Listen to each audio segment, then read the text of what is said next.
विद्यार्थी मित्रांनो नमस्कार.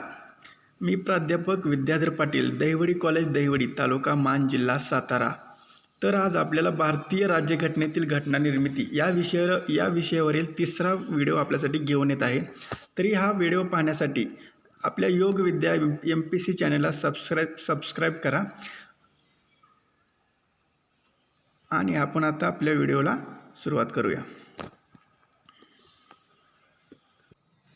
तर आजचा पहिला प्रश्न, भारतीय राज्यघटनेच्या स्त्रोताबाबतच्या खालील विधानांचा विचार करा.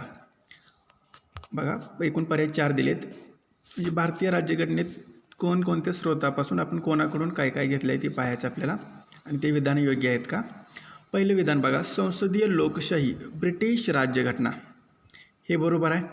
दुसरं विधान काय बघा, संघराज्य व्यवस्था आपण अमेरिकेची राज्यघटनेकडून घेतलेले आहे असं ते म्हणते, तेही विधान बरोबर आहे. आता बघा, तिसरं विधान काय आहे, मार्गदर्शक तत्त्वे आयर्लंडकडून घेतलेली आहेत, हे पण बरोबर आहे. सामायिक सूची म्हणजे समोर सूची ऑस्ट्रेलियाकडून घेतली आहेत, म्हणजे 1, 2, 3 आणि 4 ही विधानं बरोबर असलेला पर्याय कोणता आहे, पर्याय क्रमांक 4 हे याचं उत्तर आहे, बरोबर उत्तर आहे. तर आपण पाहूया आता ते कसं, ते थोडं स्पष्टीकरण पाहूया.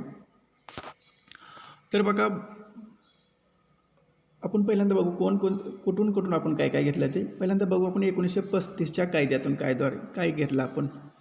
संघराज्याची योजना, न्यायव्यवस्था, आणीबाणीची तरतूद, राज्यपालाचे पद, प्रशासकीय तपशील आणि UPSC हे एवढे घटक आपण 1935च्या कायद्यातून घेतलेले आहेत. नीट लक्षात ठेवा आणि हे पाठ करा, कारण अतिशय महत्त्वाचं आहे. राज्यपालाचं पद हे तर अतिशय महत्त्वाचे असतील. तर आता ब्रिटनकडनं पाहू आपण काय घेतलं. तर कॅबिनेट व्यवस्था, द्विग्रही संसद, फर्स्ट पास्ट पोस्ट सिस्टीम, संसदीय शासन व्यवस्था, कायद्याचे राज्य, एकच नागरिकत्व, कायदा करण्याची पद्धत, संसदीय विशेषाधिकार आणि कॅगचे कार्यालय, एवढ्या सर्व गोष्टी आपण ब्रिटनकडून घेतलेल्या आहेत. आता पुढं पाहू कॅनडाकडून काय घेतलं आहे. कॅनडा, सर्वोच्च न्यायालयाचे अधिकार, म्हणजे सर्वोच्च न्यायालयाचे सल्लागार अधिकार क्षेत्र, शेषाधिकार केंद्राकडे असण्याची तरतूद, राज्यपाल केंद्राचा प्रतिनिधी म्हणून नेमणूक, प्रभावी केंद्र असलेले राज्य आणि केंद्रसूची व राज्यसूची, या गोष्टी आपण कॅनडाकडून घेतलेल्या आहेत. तर आपण इथंच पाहिलं बघा, ऑस्ट्रेलियाकडून काय घेतले, समवर्ती सूची, आणि केंद्र आणि राज्यसूची कॅनडाकडून घेतलेली आहे. तर आता पुढं पाहूया अमेरिकेकडून आपण काय घेतलं. अमेरिकेकडून वी द पीपल, मूलभूत हक्क, उपराष्ट्रपती पद, हे लक्षात राहू द्या, उपराष्ट्रपती पद, परत राष्ट्रपती सरसेनापती असेल हे एक घेतलेलं आहे, राष्ट्रपतीवरील महाभियोग घेतलेला आहे, परत सर्वोच्च व उच्च न्यायालयाच्या न्यायाधीशास पदावरून दूर करणे हे घेतलेलं आहे, परत न्यायव्यवस्थेचे स्वातंत्र्य आणि न्यायिक पुनर्विलोकन इत्यादी गोष्टी आपण अमेरिकेकडून घेतलेल्या आहेत. तरी अजून पाहूया आपण कोणकोणत्या देशाकडून काय घेतलं. तर पुढं पहा, जपानकडून काय घेतलं आपण, कायद्याने प्रस्तावित पद्धत, फ्रान्सकडून काय घेतलं, गणराज्य आणि प्रस्ताविकेतील 3 शब्द, स्वातंत्र्य, समता, बंधुता, हे पाहिले आपण. आता पहा, दक्षिण आफ्रिकेकडून काय घेतलं आहे, घटना दुरुस्ती, काय घेतलं आहे, घटना दुरुस्ती आणि राज्यसभेच्या सदस्यांची निवड, या गोष्टी दक्षिण आफ्रिकेकडून घेतलेल्या आहेत. आता ऑस्ट्रेलियाकडून काय घेतले पाहू आपण. आत्ताच नुकतं पाहिलं समवर्ती सूची, परत संयुक्त बैठक दोन्ही सभागृहाची, व्यापार व वाणिज्यांचे स्वातंत्र्य, या गोष्टीसुद्धा ऑस्ट्रेलियाकडून आपण घेतलेल्या आहेत. आता पुढं पाहू रशियाकडून काय घेतलं आहे. तर मूलभूत कर्तव्ये आणि प्रस्ताविकेतील सामाजिक, आर्थिक आणि राजकीय न्यायाचा आदर्श, या गोष्टी आपण रशियाकडून घेतलेल्या आहेत. हे लक्षात राहू द्या, मूलभूत कर्तव्य कोण घेतले आपण, रशियाकडून. आता आयरिशकडून काय घेतलं बघा, आयर्लंडकडून, राज्य धोरणाची मार्गदर्शक तत्त्वे, हे गोष्ट IMPच आहे, मार्गदर्शक तत्त्वे, परत राष्ट्रपतींच्या निवडणुकीची पद्धत, परत राज्यसभेवर काही सदस्यांचे नामनिर्देशन, या गोष्टी आयर्लंडकडून घेतलेल्या आहेत. आता लास्ट पाहू जर्मनीकडून काय घेतले. तर आणीबाणी दरम्यान मूलभूत हक्क स्थगित होणे इत्यादी गोष्टी आपण जर्मनीकडून घेतलेल्या आहेत. या सर्व गोष्टी आपले पाठ असल्या पाहिजे. कोणकोणत्या देशाकडून आपण काही घेतलं. तर आता प्रश्न क्रमांक पुढला पाहूया. खालीलपैकी कोण संविधान सभेच्या सदस्या होत्या? तर या प्रश्नात आपल्याला पर्याय दिले आहेत. विजयालक्ष्मी पंडित, सुभालक्ष्मी, सुचिता कृपलानी, सरोजिनी नायडू. तर सांगतो बघा, सांगतो यात एकूण 4 महिला आहेत त्या. तर यातील विजयलक्ष्मी पंडित हे तर आपण पाहिले बघा, हे होती. परत सुभालक्ष्मी काय यांचं नाव तिथं आपण बघितलं. एकूण 15 महिला होत्या ना संविधान सभेत. सुचिता कृपलानी होत्या, सरोजिनी नायडू होत्या, तर सुभालक्ष्मी नव्हत्या. तर याचं उत्तर काय असणार आहे? ACD म्हणजे पर्याय क्रमांक 2. जर तुम्हाला या सर्व महिलांची लिस्ट पाहिजे असेल तर आपण बनवलेला भाग 2, पाठीमागच्या व्हिडिओत भाग 2 मध्ये या सर्व याचं स्पष्टीकरण दिलेलं आहे. तर ते तुम्ही पाहू शकता, भाग 2 पहा. आता प्रश्न क्रमांक पुढला. भारतीय संविधान हे भारतीय जनतेच्या इच्छेनुसार असेल असे कोणी म्हटले? भारतीय संविधान हे भारतीय जनतेच्या इच्छेनुसार असेल असे कोणी म्हटले? अतिशय महत्त्वाचा प्रश्न आहे. PSI 2012ला विचारलेला प्रश्न आहे बघा.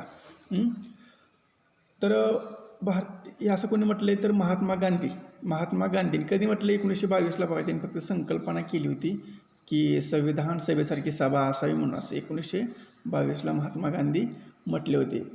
खाली ते स्पष्टीकरण पाहू आपण संविधानाबद्दल. भारतीय जनतेच्या इच्छेनुसार असेल, महात्मा गांधी म्हटलेले आहेत. परत मानवेंद्रनाथ राय काय म्हटले बघा, 1934 साली बरं का.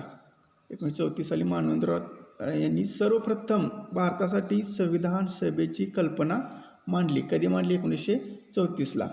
परत पंडित नेहरू बघा काय म्हणतात, 1938 दरम्यान यांनी काय म्हटलेलं आहे बघा.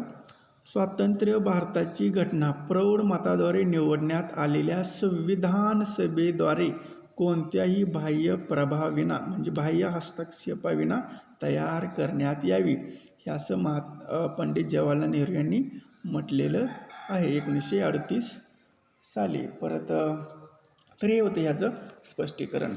पुढील प्रश्न पाहूया आपण. प्रश्न क्रमांक बघा पुढला 4. भारतीय संविधानाच्या मसुदा समितीचे अध्यक्ष कोण होते? अतिशय सोपा प्रश्न आहे. आपण याचं भाग 1 मध्येच पाहिलेलं स्पष्टीकरण. संविधान सभेच्या मसुदा समितीचे अध्यक्ष कोण होते? डॉक्टर बाबासाहेब आंबेडकर. आपल्याला हे काय तर सांगायचीच गरज नाही. पुढील प्रश्न पाहूया. प्रश्न क्रमांक 25. संविधान सभेचे कायदेविषयक सल्लागार कोण होते? कायदेविषयक सल्लागार आपण पाहिलेला आहे बघा. डॉक्टर BR आंबेडकर मसुदा समितीचे अध्यक्ष होते. घटना समितीचे अध्यक्ष डॉक्टर राजेंद्र प्रसाद होते. जवाहरलाल नेहरू यांच्या 2-3 समिती अध्यक्ष होते. आणि डॉक्टर BN राव हे सल्लागार होते, कायदेशीर सल्लागार. तर हा प्रश्न बघा 2018ला कंबाईन रिपीट झाला आहे. तर डॉक्टर BR आंबेडकर मसुदा, पंडित जवाहरलाल नेहरू अंतिम शासन व्हाईस प्रेसिडेंट होते. बरोबर आहे. UPSCला विचार प्रश्न येतो. डॉक्टर राजेंद्र प्रसाद घटना समितीचे अध्यक्ष होते, पहिले राष्ट्रपती होते. या गोष्टी आपल्याला माहीतच आहेत, आपण पहिल्याच व्हिडिओमध्ये पाहिलेल्या आहेत. तर आता प्रश्न क्रमांक 26. भारतीय राज्यघटना टिंब रोजी स्वीकारण्यात आली. राज्यघटना स्वीकारण्यात आली विचारले त्यांनी. आपल्याला माहिती आहे बघा, 26 नोव्हेंबर 1949 रोजी भारतीय राज्यघटना स्वीकारण्यात आली. आणि परत इथं पर्याय आहे का? 26 जानेवारी 1950ला लागू करण्यात आली म्हणजे अंमलात आली. बरोबर दिलं यांनी. भारतीय राज्यघटना 26 नोव्हेंबरला स्वीकारण्यात आली. 26 जानेवारी 1950ला लागू करण्यात आली.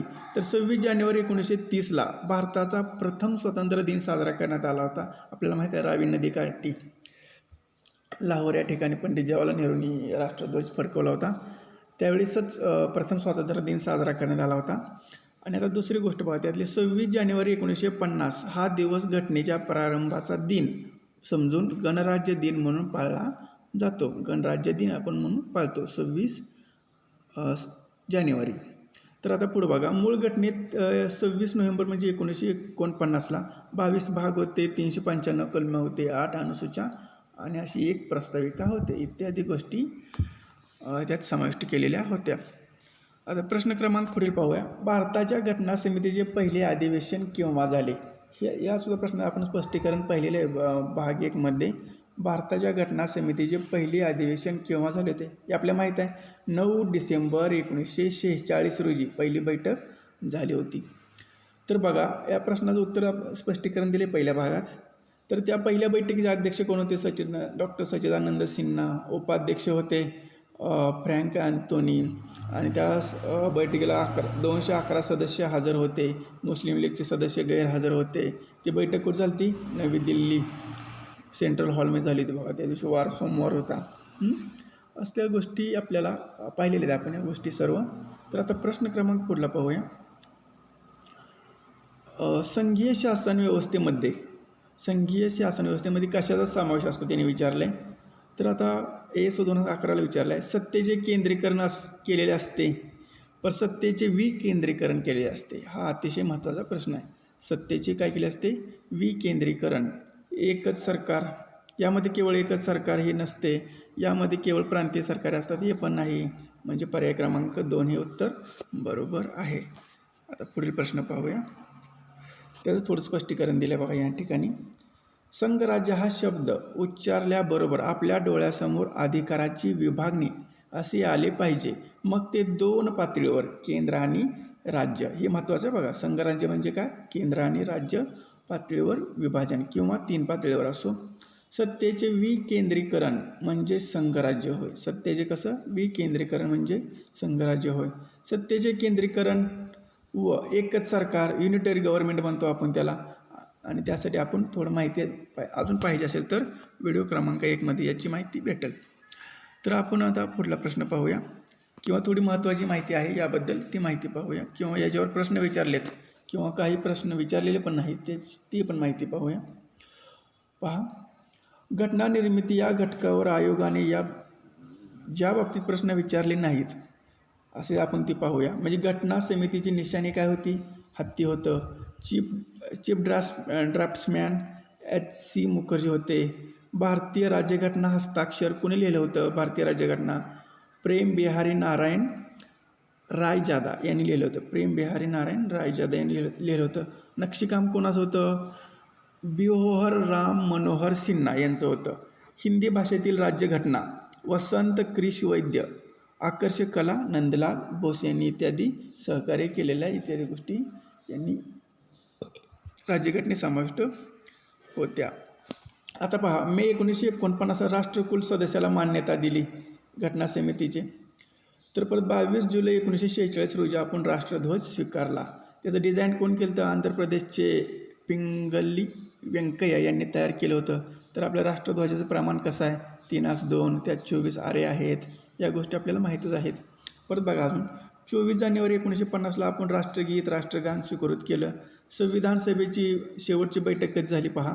26 जानेवारी 1950 पासून लोकसभेच्या निवडणुका होईपर्यंत संविधान सभा तात्पुरती संसद म्हणून मान्यता मिळाली आणि निवडणुका होईपर्यंत गणराज्याचे राष्ट्रपती म्हणून डॉक्टर राजेंद्र प्रसाद यांची नेमणूक करण्यात आली. ही थोडी महत्त्वाची माहिती होती. अजून थोडी माहिती पाहू. तर घटना समितीवरून बघा कोणी काय म्हटलं, टीका केलेली आहे थोडी. आता कसं ते पण पाहूया. आता घटना समितीला बघा कोणी काय म्हटलं? हिंदूंची सभा असं कोणी म्हटलं आहे घटना समितीला? हिंदूंची सभा लॉर्ड विस्काउंटनं म्हटलं आहे. भारतातील फक्त एका प्रमुख समुदायाचे प्रतिनिधी होते असं कोणी म्हटलं आहे? विन्स्टन चर्चिलनं म्हटलं आहे. काँग्रेसचे वर्चस्व एकपक्षीय संस्था होती असं म्हटलं ग्रॅनविल ऑस्टिननं.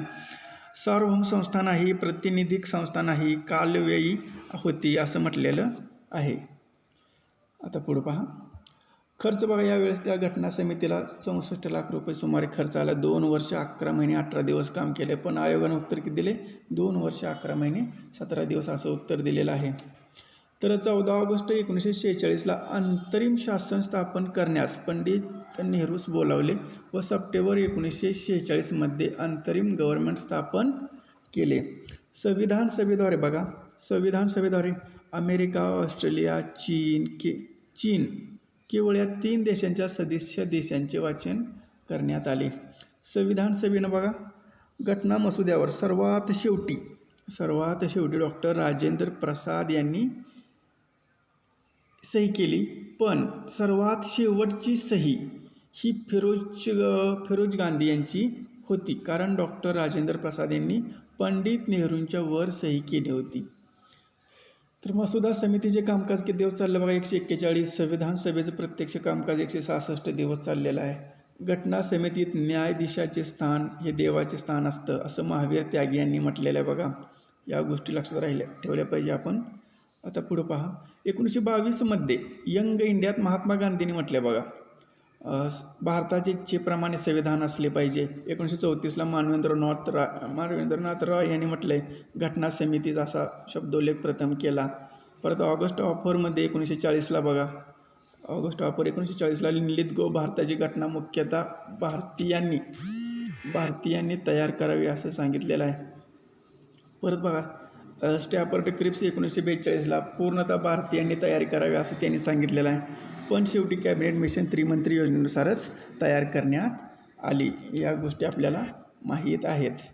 तर हा व्हिडिओ तुम्हाला कसा वाटला त्याबद्दल तुम्ही कमेंट बॉक्समध्ये मला तुम्ही तुमचा अभिप्राय कळवू शकता. आणि हा व्हिडिओ जर तुम्हाला आवडला असेल तर तुम्ही लाईक, शेअर आणि कमेंट करू शकता. व्हिडिओ पाहिल्याबद्दल धन्यवाद.